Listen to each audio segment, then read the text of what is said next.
Assalamu alaikum warahmatullahi wabarakatuhu. Hello everyone, welcome to my channel Munira's vlog. நபிமார்களுடைய வரலாறில் இன்றைக்கி யூசுப் அலைஹிவஸல்லம் அவர்களுடைய வாழ்க்கை வரலாற்றுடைய இரண்டாவது பகுதியை பார்க்க போகிறோம்.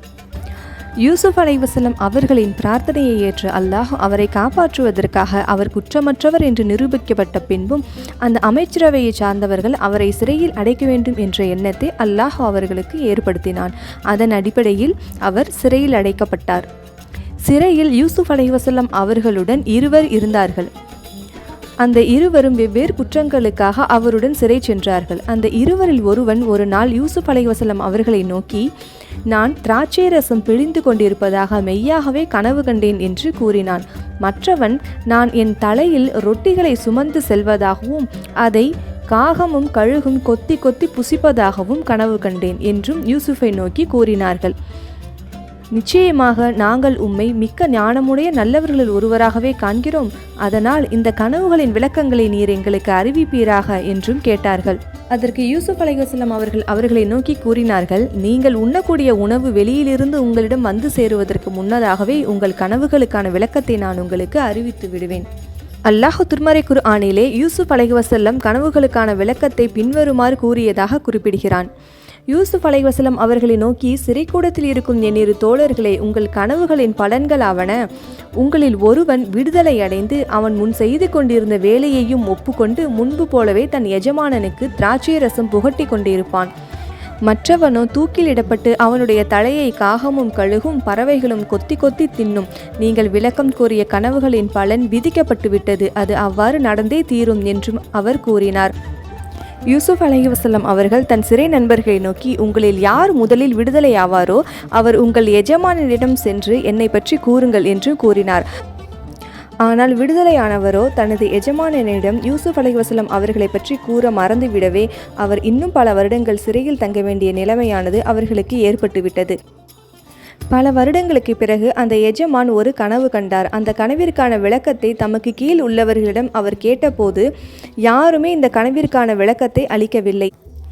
இந்த நிலையில்தான் யூசுப் அவர்களுடன் சிறையில் இருந்த அந்த தோழருக்கு யூசுப் அலைஹிவஸல்லம் அவர்களுடைய நினைவு வந்தது.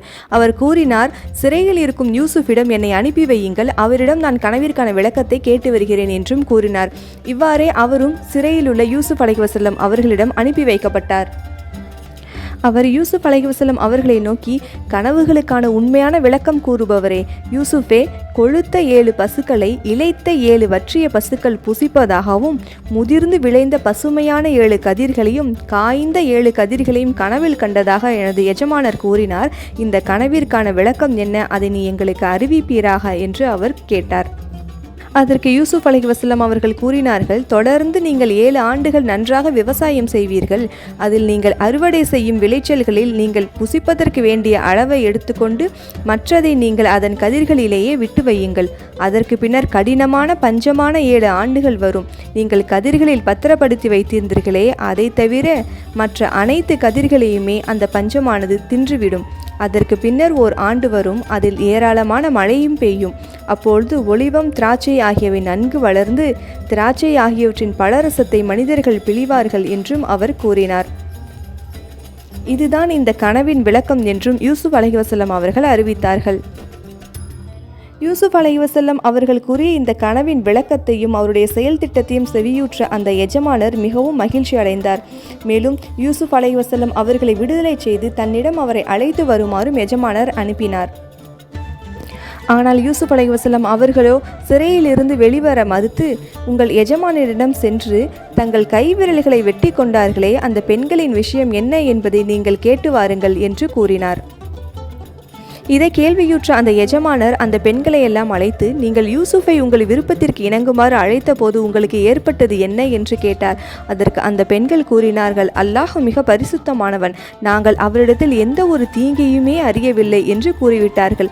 அந்த அதிபதியின் மனைவியோ, இச்சமயம் உண்மையின் வெளிப்பட்டுவிட்டது, நான் தான் அவரை விரும்பி அழைத்தேன், அவர் கூறியதில் நிச்சயமாக உண்மைதான் இருக்கிறது என்றும் கூறிவிட்டு தன்னுடைய தவறை ஒப்புக்கொண்டார். இதை கேள்வியுற்ற யூசுப், முன்னர் சென்று போன விஷயங்களை இவ்வாறு விசாரணை செய்யும்படி நான் கூறிய இதன் காரணம், நிச்சயமாக நான் என் எஜமானனாகிய அவர் மறைவாய் இருந்த சமயத்தில் அவருக்கு நான் துரோகம் செய்யவில்லை என்பதை அவர் அறிந்து கொள்வதற்காக தான் என்று கூறினார். யூசுப் அவர்களுடைய இந்த நன்னடத்தையால் கவரப்பட்ட அதிபர் அவரை தமக்காக தேர்வு செய்து கொண்டார். மேலும் இந்த தருணத்தை பயன்படுத்தி யூசுப் அலைஹிவஸல்லம் அவர்களும் கஜானாவை பாதுகாக்கும் பொறுப்பை தம்மிடம் ஒப்படைக்கும்படி அரசரிடம் கேட்க அவரும் அவரை அவ்வாறே நியமித்தார். அல்லாஹ் திருமறை குர்ஆனிலே பின்வருமாறு கூறுகிறான்: யூசுப் அந்த நாட்டில் தாம் விரும்பிய இடமெல்லாம் சென்று விரும்பும் காரியங்களை செய்து வர இவ்வாறு நாம் அவருக்கு வசதி அளித்தோம். நாம் விரும்பியவர்களுக்கு இவ்வாறே அருள் புரிகிறோம். நன்மை செய்பவர்களின் கூலியை நாம் வீணாக்குவதில்லை என்று 12வது அத்தியாயத்தில் குறிப்பிடுகிறான். யூசுப் அலைஹிவஸல்லம் அவர்கள் நிதியமைச்சராக நியமிக்கப்பட்ட பின்பு அரசர் அவர்கள் கனவு கண்டது போலவே 7 செழுமையான ஆண்டுகள் உருண்டோடியது. அதற்கு பிறகு பஞ்சமான 7 ஆண்டுகள் தொடர்ந்து வந்தது. இதனால் மக்கள் மிகவும் பஞ்சத்தில் இருந்தார்கள். இந்த சமயத்தில் தான் யாக்கூப் நபியும் அவர்களது மூத்ததாரத்து பிள்ளைகளுமான மற்றும் யூசுப் நபியின் உடன் பிறந்த சகோதரரும் பஞ்சத்தில் இருந்தார்கள். எனவே எகிப்து நாட்டின் நிதியமைச்சரிடம் சில பொருட்களை ஒப்படைத்துவிட்டு அதற்கு பதிலாக உணவுப் பொருட்களை பெற்றுச் செல்ல வேண்டும் என்ற நோக்கத்தில் யூசுப் நபியின் தந்தை தன் மகன்கள் 10 பேரையும் நிதியமைச்சரான யூசுஃபை நாடி அனுப்பி வைத்தார்கள். யூசுப் நபி அவர்களை இனம் கண்டு கொண்டார்கள். ஆனால் அவர்களுக்கோ தம் சகோதரரான யூசுஃபை அடையாளம் தெரியவில்லை. யூசுப் அலைஹிவஸல்லம் அவர்களுக்கு வேண்டிய தானியங்களை தயார்படுத்தி கொடுத்து தன்னுடைய சொந்த சகோதரரான புன்யாமீனின் சுகத்தையும் அவர்களிடம் தந்திரமாக பேசி தெரிந்து கொண்டார்கள். மேலும் அவர்கள் கூறினார்கள்: மறுமுறை நீங்கள் வந்தால் உங்கள் சகோதரர் புன்யாமீனையும் என்னிடம் அழைத்து வாருங்கள். நீங்கள் குறைந்த கிரயம் கொடுத்த போதிலும் நிச்சயமாக நான் உங்களுக்கு தானியங்களை முழுமையாக அளந்து கொடுத்ததுடன் மிக்க மேலான விதத்தில் உங்களுக்கு விருந்து அளித்ததையும் நீங்கள் கவனிக்கவில்லையா என்று கேட்டார்கள். நீங்கள் அவரை அடுத்த முறை என்னிடம் கொண்டு வராவிட்டால் என்னிடம் உள்ள தானியத்தை உங்களுக்கு நான் அளந்து கொடுக்க முடியாது, நீங்கள் என்னை நெருங்கவும் முடியாது என்று கூறினார். அதற்கு அவர்கள்: நாங்கள் அவருடைய தந்தையிடம் கேட்டுக்கொண்டு அவரை அழைத்து கொண்டு வருவதற்கு வேண்டிய முயற்சிகளை நிச்சயமாக மேற்கொள்கிறோம் என்று கூறிவிட்டு சென்று விட்டார்கள். பின்னர் யூசுப் அலைஹிவஸல்லம் அவர்கள் தன் பணியாட்களை நோக்கி அவர்கள் கிரயமாக, அதாவது அடகு வைப்பதற்காக எடுத்து கொண்டு வந்த பொருளை அவர்களுடைய மூட்டைகளிலேயே நீங்கள் மறைத்து வைத்து விடுங்கள். அவர்கள் தங்கள் குடும்பம் சேர்ந்து தன்னுடைய தானிய மூட்டைகளை அவிழ்த்து பார்க்கும் பொழுது அவர்கள் அதனை அறிந்து கொள்ளட்டும். அதனால் அவர்கள் திரும்பி நம்மிடம் வரக்கூடும் என்றும் கூறினார். தானியம் வாங்கி வந்த அந்த சகோதரர்கள் தம் தந்தையிடம் திரும்பி வந்து, எங்கள் தந்தையே, புன்யாமீனையும் நாங்கள் அழைத்து செல்லாவிட்டால் அடுத்த முறை எங்களுக்கு தானியம் அளப்பது தடுக்கப்பட்டுவிடும். ஆதலால் எங்கள் சகோதரனையும் எங்களிடம் அனுப்பி வைப்பீராக. நாங்கள் தானியம் வாங்கி கொண்டு நிச்சயமாக அவரையும் பாதுகாத்து வருவோம் என்று யாக்கூப் அலைஹிவஸல்லம் அவர்களிடம் கேட்டார்கள். அதற்கு யாக்கூப் கூறினார்: இதற்கு முன்னர் இவருடைய சகோதரரான யூசுஃபின் விஷயத்தில் நான் உங்களை நம்பி மோசம் போனது போல இவருடைய விஷயத்திலும் நான் உங்களை நம்புவதா? முடியாது. பாதுகாப்பதில் அல்லாஹ் மிக்க மேலான அவனே அருள் புரிபவர்களில் எல்லாம் மிக்க அருளாளன் என்று கூறிவிட்டார். பின்னர் அவர்கள் தங்கள் சாமான் மூட்டைகளை அவிழ்த்த பொழுது அவர்கள் அடகு வைப்பதற்காக கொடுத்த பொருட்கள் அனைத்தும் அவர்களுடைய பொதியிலேயே இருப்பதை அவர்கள் கண்டுவிட்டு, எங்கள் தந்தையே, நமக்கு வேண்டியது என்ன? பொருட்கள் தானே, இதோ நம் அடகு வைப்பதற்காக கொடுத்த பொருட்கள் நம்மிடமே திரும்பிவிட்டது. அதனால் புன்யாமீனையும் அழைத்து செல்ல எங்களுக்கு அனுமதி தாருங்கள். நம் குடும்பத்திற்கு வேண்டிய தானியங்களை நாங்கள் வாங்கி வருகிறோம். எங்கள் சகோதரனையும் நாங்கள் காப்பாற்றி வருகிறோம். அவருக்காகவும் ஒரு ஒட்டக சுமை அளவு தானியத்தை அதிகமாகவே நாங்கள் கொண்டு வருவோம். கொண்டு வந்திருக்கும் இது வெகு சொற்ப தானியம் தானே என்று அவர்கள் கேட்டார்கள். அதற்கு அவருடைய தந்தை யாக்கூப் கூறினார்: உங்கள் அனைவருமே ஒரு ஆபத்து சூழ்ந்து கொண்டாலே தவிர நிச்சயமாக அவரை நீங்கள் என்னிடம் கொண்டு வருவீர்கள் என்று அல்லாஹ்வின் மீது நீங்கள் அனைவரும் எனக்கு சத்தியம் செய்து கொடுக்கின்ற வரை நான் அவரை உங்களுடன் அனுப்பவே மாட்டேன் என்று கூறிவிட்டார். அதற்கு அவர்கள் அவருக்கு சத்தியம் செய்து கொடுக்கவே, நாம் செய்து கொண்ட இந்த உடன்பாட்டிற்கு அல்லாஹ்வே சாட்சியாக இருக்கிறான் என்று யாக்கூப் கூறினார். பிறகு புன்யாமீனை அழைத்து செல்ல யாக்கூப் அலைஹிவஸல்லம் அவர்கள் அனுமதி அளித்தார்கள். மேலும் அவர்கள் அவர்களை நோக்கி கூறினார்கள்: என் அருமை மக்களே, எகிப்தில் நீங்கள் அனைவரும் ஒரே வாசலில் நுழையாதீர்கள். வெவ்வேறு வாசல்களின் வழியாக தனித்தனியாக நுழையுங்கள். அல்லாஹுவின் கட்டளையில் எதையும் நான் உங்களுக்கு தடுத்துவிட முடியாது. ஏனென்றால் எல்லா அதிகாரங்களும் அல்லாஹுவிற்கே தவிர வேறு யாருக்கும் இல்லை. நான் அவனிடமே பொறுப்பை ஒப்படைத்து விட்டேன். இவ்வாறு யாக்கூப் அலைஹிவஸல்லம் அவர்கள் கூறினார்கள். எகிப்துக்கு சென்ற அவர்கள் தங்கள் தந்தையின் கட்டளையின்படியே வெவ்வேறு பாதைகளின் வழியாக நுழைந்ததனால் யாக்கூபினுடைய மனதில் இருந்த ஒரு எண்ணத்தை அவர்கள் நிறைவேற்றியதை தவிர அல்லாஹுடைய விதியில் உள்ள எந்த ஒரு விஷயத்தையும் அவர்களை விட்டு நாம் தடுத்துவிடக்கூடியதாக இருக்கவில்லை. ஏனென்றால் இறுதியாக புன்யாமீனை அவர்கள் விட்டுவிட்டு வரும்படியே அந்த சூழ்நிலையை நேர்ந்தது.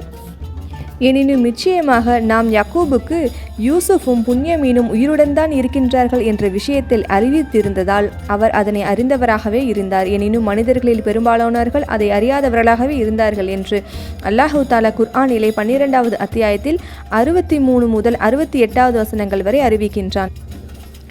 அந்த சகோதரர்கள் அனைவரும் யூசுப் அலைஹிவஸல்லம் அவர்களிடம் வந்து சேர்ந்தார்கள்.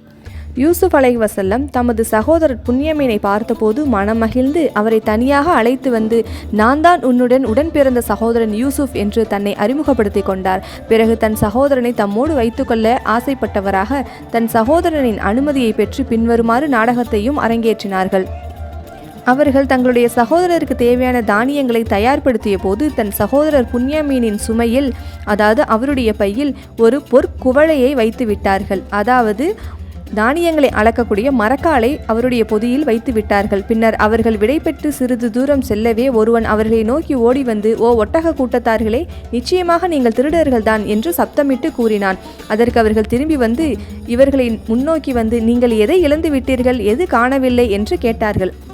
அதற்கு அவர்கள் இவர்களை முன்னோக்கி வந்து, அரசருடைய அளவு காலை, அதாவது மரக்காலை நாங்கள் இழந்து விட்டோம். அதை எவர் தேடி கொடுக்கிறாரோ அவருக்கு ஒரு ஒட்டக சுமை அளவு தானியம் வெகுமதி உண்டு. இதற்கு நானே பொறுப்பாளி என்று அவர்களில் ஒருவன் கூறினான். அதற்கு அவர்கள் கூறினார்கள், அல்லாஹுவின் மீது ஆணையாக நாங்கள் இந்த ஊரில் விஷமம் செய்வதற்காக வரவில்லை என்பதை நீங்களும் நன்கு அறிவீர்கள். மேலும் நாங்கள் திருடர்களும் அல்லர் என்று கூறினார்கள். அதற்கு இவர்கள் கூறினார்கள், ஒருவேளை நீங்கள் பொய்யர்களாக இருந்தால் அதற்குரிய தண்டனை என்ன என்று கேட்டார்கள். அதற்கு யூசுஃபுடைய சகோதரர்கள் கூறினார்கள், எவனுடைய பையில், அதாவது சுமையில் அந்த அளவுகோல் காணப்படுகிறதோ அவனே அதற்குரிய தண்டனை ஆவான். ஆகவே அவனை நீங்கள் அடிமையாக உங்களிடமே வைத்து கொள்ளுங்கள் என்று கூறிவிட்டார்கள். பின்னர் தன் சகோதரன் புன்யமீனின் பொதியினை சோதித்து பார்த்தபோது அவருடைய பையில் அந்த மரக்கால் வெளிப்படவே அதனை அந்த மூட்டையிலிருந்து அவர்கள் வெளிப்படுத்தினார்கள். தன் சகோதரனை அவர் தம்முடன் வைத்துக்கொள்ள யூசுஃபுக்கு இந்த உபாயத்தை நாமே கற்பித்தோம். அல்லாஹ் நாடினாலே தவிர அவர் தன் சகோதரனை எடுத்துக்கொள்வதற்கு எகிப்து அரசரின் சட்டப்படி முடியாமல் இருந்தது. நாம் விரும்பியவர்களின் பதவிகளை இவ்வாறே உயர்த்துகிறோம். ஒவ்வொரு கல்விமானுக்கும் மேலான ஒரு கல்விமான் இருக்கின்றான். ஆனால் நாமோ அனைவரையும் விட மேலான கல்விமான் என்று அல்லாஹு தாலா திருக்குர்ஆனிலே அறிவிக்கின்றான். அவருடைய சகோதரர்கள் கூறினார்கள் யூசுஃபை நோக்கி, எகிப்தின் அதிபதியே, அஜீஸே, அவரை பற்றி கவலைப்படக்கூடிய முதிர்ந்த வயதுடைய தந்தை அவருக்கு இருக்கிறார். நீ அவரை பிடித்து வைத்து கொண்டால் இத்துக்கத்தால் அவர் இறந்து விடுவார். ஆகவே அவருக்கு பதிலாக எங்களுள் ஒருவரை நீ எடுத்துக்கொள்வீரா? நிச்சயமாக நாம் உங்களை பெரும் உபகாரியர்களுள் ஒருவராகவே காண்கிறோம் என்று கூறினார்கள். அதற்கு அவர் கூறினார், எவரிடம் நம் பொருள் காணப்பட்டதோ அவரை தவிர மற்றவரை நாம் பிடித்து வைப்பதை விட்டு அல்லாஹ் எங்களை பாதுகாப்பானாக. மற்ற எவரையுமே பிடித்து கொண்டால் நிச்சயமாக நாம் பெரும் அநியாயக்காரர்களாக ஆகிவிடுவோம் என்று யூசுப் அலைஹிவஸல்லம் அவர்கள் கூறிவிட்டார்கள். யூசுப் நபியின் சகோதரர்கள் இப்போது பெரும் சிக்கலில் மாட்டிக்கொண்டார்கள். தந்தையிடம் எந்த முகத்தை கொண்டு செல்வது, என்ன பதில் சொல்வது?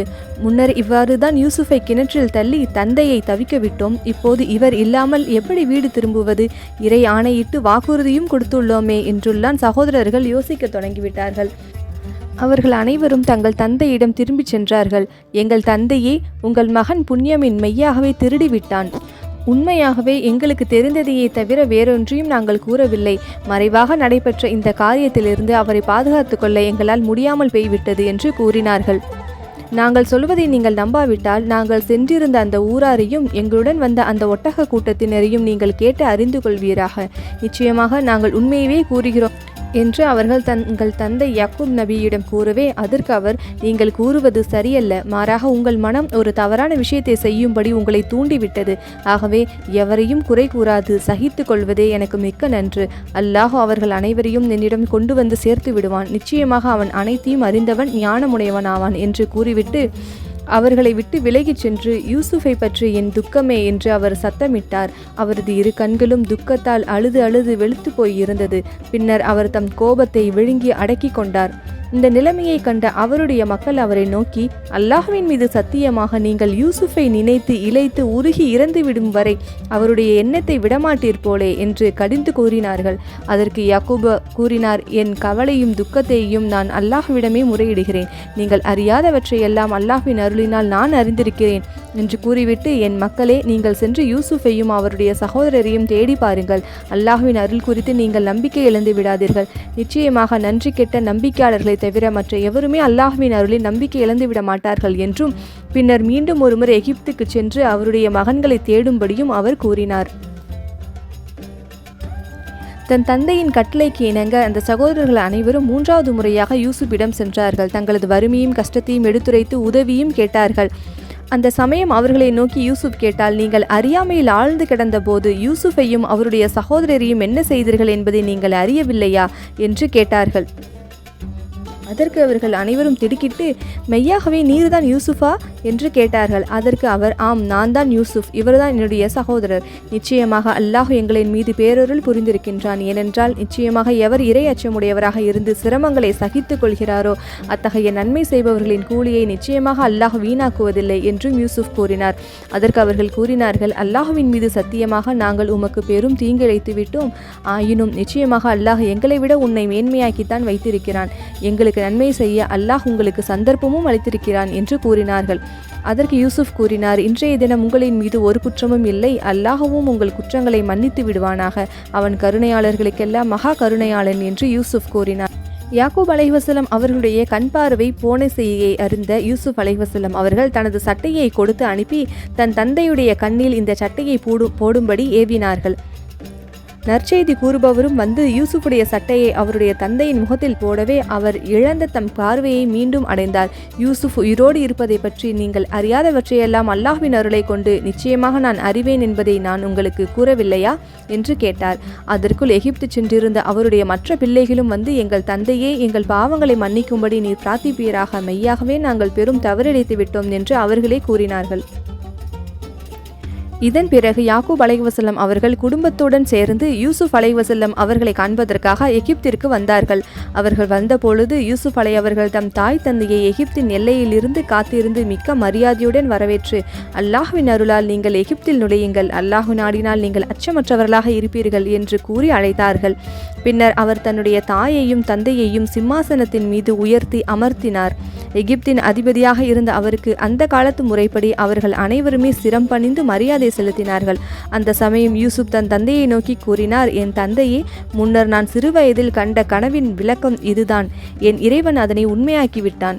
எவருடைய சிபாரிசுமே இன்றி சிறைக்கூடத்திலிருந்து என்னை அவன் வெளியேற்றியதுடன் எனக்கும் என் சகோதரருக்கும் இடையில் ஷைத்தான் பிரிவினையை உண்டு பண்ணிய பின்னரும் உங்கள் அனைவரையும் பாலைவனத்திலிருந்து என்னிடம் கொண்டு வந்து ஒன்று சேர்த்ததன் மூலம் என் இறைவன் நிச்சயமாக என் மீது பேருபகாரம் புரிந்திருக்கின்றான். நிச்சயமாக என் இறைவன் தான் விரும்பியவர்களின் மீது உள்ளன்பு உடையவன். நிச்சயமாக அவன்தான் அனைத்தையுமே நன்கு அறிந்தவன், மிக்க ஞானமுடையவனாவான் என்றும் யூசுப் அலைஹிவஸல்லம் அவர்கள் கூறினார்கள். இதன் பிறகு அல்லாஹ் யூசுப் அலை அவர்களை எகிப்துக்கே அதிபதியாக ஆக்குகிறான். இதற்கு நன்றி செலுத்தும் விதமாக அவர் பின்வருமாறு பிரார்த்தனையும் செய்கிறார். என் இறைவா, நிச்சயமாக நீ எனக்கு ஒரு ஆட்சியையும் தந்தருள் புரிந்து கனவுகளின் விளக்கியங்களை எனக்கு கற்பித்தாய். வானங்களையும் பூமியையும் நீதான் படைத்தாய். இம்மையிலும் மறுமையிலும் என்னை பாதுகாப்பவனும் நீதான். முற்றிலும் உனக்கு வழிபட்டவனாகவே என்னை நீ கைப்பற்றிக் கொள்வாயாக. நல்லடியார் கூட்டத்தில் என்னை நீர் சேர்த்து விடுவாயாக என்று யூசுப் அலைஹிவஸல்லம் அவர்கள் பிரார்த்தித்தார்கள். ஒரு ஹதீஸிலே நபி ஸல்லல்லாஹு அலைஹி வஸல்லம் அவர்கள் அறிவிக்கின்றார்கள், 3வது வானத்தில் நான் மிஹ்ராஜ் பயணத்தின் பொழுது யூசுப் அலைஹிவஸல்லம் அவர்களை கண்டேன். மொத்த அழகில் பாதி அவர்களுக்கே வழங்க பெற்றிருந்தது. அன்னாரும் என்னை வரவேற்று எனது நன்மைக்காக பிரார்த்திப்பார் என்று அனஸ் இப்னு மாலிக் ரலியல்லாஹு அவர்கள் அறிவிப்பதாக புகாரியில் குறிப்பிடப்பட்டுள்ளது. அல்ஹம்துலில்லாஹ், இன்றைக்கி நம்மளுடைய சேனலில் யூசுப் அலைஹிவஸல்லம் அவர்களுடைய வாழ்க்கை வரலாறுகளை பார்த்து முடித்தோம். இன்ஷா அல்லாஹ் இனி வரக்கூடிய நாட்களில் மற்ற நபிமார்களுடைய வாழ்க்கை வரலாறுகளை பார்க்க இருக்கிறோம். ஸோ கீப் வாட்சிங் அண்ட் கீப் சப்போர்ட்டிங். அஸ்ஸலாமு அலைக்கும் வரஹ்மத்துல்லாஹி வபரகாத்துஹு.